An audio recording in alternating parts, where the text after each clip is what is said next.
The Gospel according to Mark, chapter 7. Now, when the Pharisees gathered to him with some of the scribes who had come from Jerusalem, they saw that some of his disciples ate with hands that were defiled, that is, unwashed. For the Pharisees and all the Jews do not eat unless they wash their hands properly, holding to the tradition of the elders. And when they come from the marketplace, they do not eat unless they wash. And there are many other traditions that they observe, such as the washing of cups and pots and copper vessels and dining couches. And the Pharisees and the scribes asked him, "Why do your disciples not walk accordingly to the tradition of the elders, but eat with defiled hands?" And he said to them, "Well, did Isaiah prophesy of your hypocrisies, as it is written, these people honor me with their lips, but their heart is far from me. In vain do they worship me, teaching as doctrines the commandments of men. You leave the commandments of God and hold to the tradition of men." And he said to them, "You have a fine way of rejecting the commandment of God in order to establish your tradition. For Moses said, 'Honor your father and your mother,' and whoever reviles father or mother must surely die. But you say, if a man tells his father or his mother, 'Whatever you have gained from me is Corban,' that is given to God, then you no longer permit him to do anything for his father or mother, thus making void the word of God by your tradition that you have handed down, and many such things you do."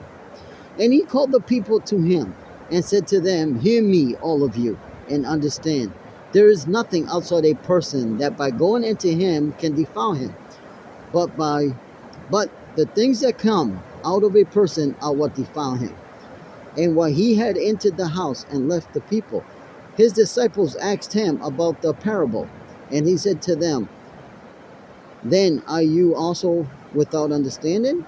Do you not see that whatever goes into a person from outside cannot defile him, since it enters not his heart, but his stomach, and is expelled? Thus he declared all foods clean. And he said, what comes out of a person is what defiles him. For from within, out of the heart of man, come evil thoughts, sexual immorality, theft, murder, adultery, coveting, wickedness, deceit, sensuality, envy, slander, pride, foolishness. All these things are evil, come from within, and they defile a person." And from there he arose and went away to the region of Tyre and Sidon. And he entered a house and did not want anyone to know, yet he could not be hidden. But immediately a woman whose little daughter had an unclean spirit heard of him, and came and fell down at his feet. Now the woman was Gentile, and Syrophoenician by birth, and she begged him to cast the demon out of her daughter.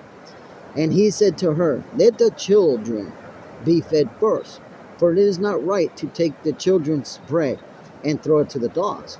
But she answered him, "Yes, Lord, yet even the dogs on the table eat the children's crumbs." And he said to her, "For this statement you may go your way. The demon has left your daughter." And she went home and found the child lying in bed, and the demon gone. Then he returned from the region of Tyre and went through Sidon to the Sea of Galilee, in the region of the Decapolis. And they brought to him a man who was deaf and had speech impediment, and they begged him to lay his hand on him. And taking him aside from the crowd privately, he put his fingers into his ears, and after spitting touched his tongue, and looking up to heaven, he sighed and said to him, "Ephphatha," that is, "be opened." And his ears were opened, his tongue was released, and he spoke plainly. And Jesus charged them to tell no one. But more he charged them, the more jealously they proclaimed it. And they were astonished beyond measure, saying, "He has done all things well. He even makes the deaf hear and the mute speak." Gospel according to Mark, chapter 7.